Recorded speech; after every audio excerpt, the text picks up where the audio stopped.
Hi friends, நம்ம சப்ஸ்கிரைபரில் ஒரு sister கேட்டிருந்தாங்க, கிருஷ்ண ஜெயந்தி வழிபாடு காலையில் செய்யணுமா இல்லை ஈவினிங் செய்யணுமா அப்படின்னு.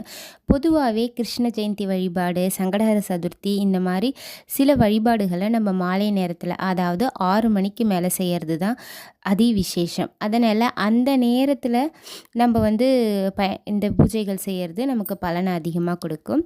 பல வருஷமாக குழந்தை இல்லை, குழந்தைக்காக தான் நான் இந்த பூஜை செய்யணும் அப்படின்னு முடிவு பண்ணவங்க, நாளைக்கு அதாவது 27ஆம் தேதி காலையில் 6 மணிலேருந்து 7:20க்குள்ளே இந்த பூஜையை செய்கிறது நல்லது. ஏன் குறிப்பிட்டு இந்த நேரம் அப்படின்னா, அஷ்டமி திதியும் ரோஹிணி நட்சத்திரமும் சேர்ந்து இருக்கக்கூடிய நேரத்தில் குழந்தைக்காக விரதம் இருக்கிறவங்க பூஜை செய்கிறது பலனை நமக்கு உடனே கொடுக்கும். இதை பற்றின டீட்டெயில்டு வீடியோ சேனலில் அப்லோட் பண்ணியிருக்கேன், ரிலேட்டிவ் வீடியோவையும் ஆட் பண்ணுறேன், செக் பண்ணி பாருங்கள். பூஜையில் கண்டிப்பாக வைக்கக்கூடிய நெய்வேத்திய பொருட்கள் என்னென்னா, பால், தயிர், மோர், வெண்ணெய், நெய் எதுவுமே முடியலன்னா பால் வச்சு நெய்வேத்தியம் பண்ணிக்கோங்க. வீடியோ பிடிச்சிருந்ததுன்னா சப்ஸ்கிரைப் பண்ணுங்கள்.